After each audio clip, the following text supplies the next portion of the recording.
గణేశాయ నమః. శ్రీ సరస్వత్యై నమః. శ్రీ గురుభ్యో నమః.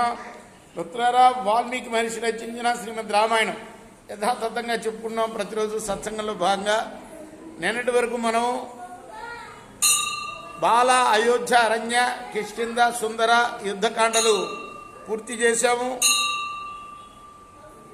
ఉత్తరకాండలో కూడా మనం 59 సర్గలు పూర్తి చేసి 59వ సర్గకి 60వ సర్గకి మధ్యలో ఉన్న ప్రక్షిప్త సర్గలో 2 సర్గలు పూర్తి చేసి 3వ సర్గను చెప్పుకున్నాం. ఈ 3వ సర్గలో కూడా మనం నిన్నటి వరకు 53వ శ్లోకం వరకు చెప్పుకున్నాం. 54వ శ్లోకం నుండి కొనసాగిద్దాం. కొనసాగించే ముందు వాల్మీకి మహర్షిని ప్రార్థన చేసుకుందాం. పూజంతన్ రామ రామేతి మధురం మధురాక్షరం ఆరుహ్య కవితా శాఖాం వందే వాల్మీకి కోకిలం. అంజనానందనం వీరౌ జానకీ శోకనాశనం కపీశమక్షంతారాహం వందే లంకా భయంకరం. సదా నింబ వృక్షస్య మూలాధివాసాత్ సుధాస్రావిణం తిక్తమప్యప్రియంతం తరుం కల్పవృక్షాదికం సాధయంతం నమామీశ్వరం సద్గురుం సాయినాథం. సమర్థ సద్గురు సాయినాథ మహారాజ్ की जय.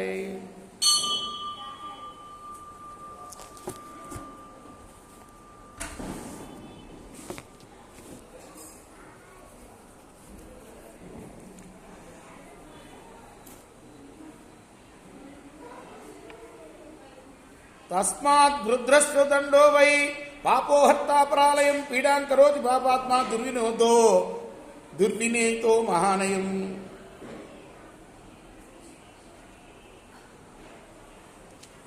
పరగ్రహాన్ని అపహరించిన పాపం చేసిన ఈ గద్ద దండింపదగినది. చాలా దుష్టబుద్ధి గల పాపాన్ని ఆచరిస్తున్న ఇది ఉలూకాన్ని పీడిస్తూ ఉన్నది.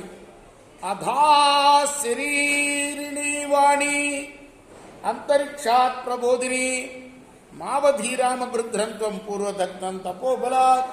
ఇందులో ఆకాశవాణి పలికింది. ఏమనంటే, రామా, తపోబలంచే పూర్వమే పీడింపబడి ఉన్న ఈ గద్దను చంపవాక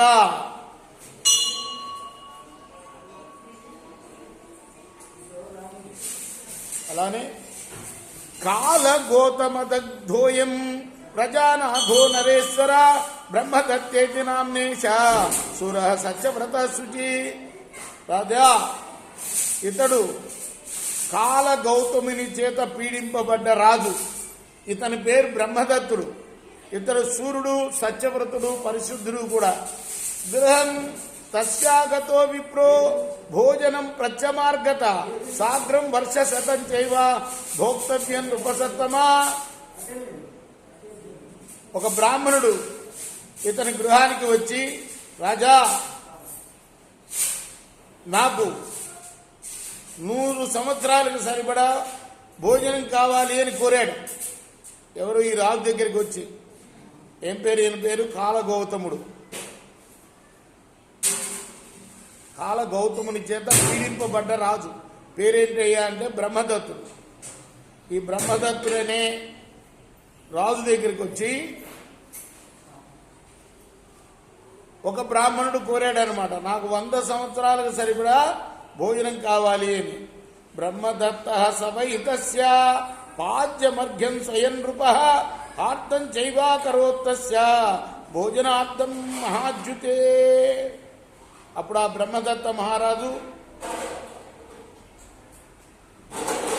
అతనికి బ్రాహ్మణోత్తముడు కాబట్టి పాద్యం ఇచ్చాడు, అంటే కాళ్ళు కడిగాడు, అర్ఘ్యం ఇచ్చాడు, ఆ ఏర్పాట్లను చేశాడు. అతను అడిగిన కోరికని.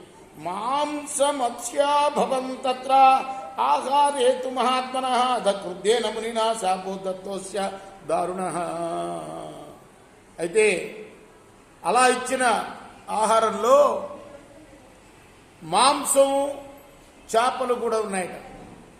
అప్పుడు ఆ ముని కోపించి ఇతనికి దారుణమైన శాపం ఇచ్చాడు.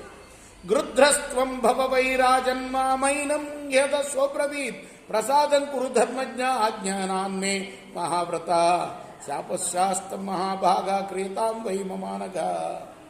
నువ్వు వెంటనే గద్దవైపోదుగాక అని ఆ బ్రాహ్మణుడు శాపం ఇచ్చాడు.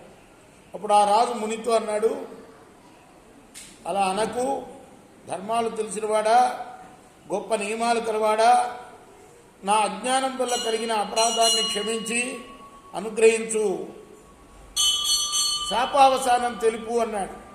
తదజ్ఞాన కృతం మత్వా రాజానాం మునిరబ్రవీ ఉత్పత్స్యతి కులే రాజ్ఞాం రామో నామ మహాయశ ఇక్ష్వాకూణాం మహాభాగో రాజా రాజీవలోచన తేన సృష్టో విపాపస్త్వం భవితా నరపుంగవ.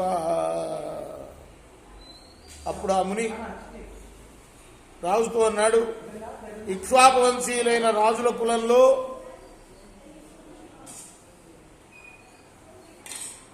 రాముడు అనేవాడు పుడతాడు. పద్మపత్ర విశాల నేత్రుడైన రాజుడు ఆయన. అతడు నిన్ను ఎప్పుడైతే స్పృశిస్తాడో నీ పాపాలన్నీ తొలుగుతాయి. స్పృష్టో రామేణ తత్శ్రుత్వా నరేంద్ర పృథ్వీపతి వృద్ధత్వం త్యక్తవాన్ రాజా దివ్యగంధానులేపన పురుషో దివ్యరూపో భూత్ ఉవాచేతంచ రాఘవం. రాముడు ఆ మాటలు విని స్పృశించగానే నరుల ప్రభువు భూమికి అధిపతి అయిన ఆ రాజు గద్ద రూపాన్ని విడిచి దివ్య గంధాలను పూసుకున్న దివ్య రూపం గల పురుషుడిగా మారి రాముడితో అన్నాడు, సాధు రాఘవ ధర్మజ్ఞ తత్ప్రాసాదాదహం విభో విముక్తో నరకాద్ఘోరా శాపశాంత కృతస్త్వయా. ధర్మం ఎరిగిన రామా, ప్రభో నీ అనుగ్రహం వల్ల నేను ఘోరమైన నరకం నుండి విముక్తున్నయ్యానయ్యా, నువ్వు నా శాపాన్ని అంతం చేశావు అన్నాడు. ఇచ్చార్షే శ్రీమద్ రామాయణే ఆది కావ్యే ఉత్తరకాండే ప్రక్షిబ్ధ సర్గ తృతీయ. 59, 60 సర్గల మధ్యలో ఉన్న ప్రక్షిబ్ధ సర్గలు.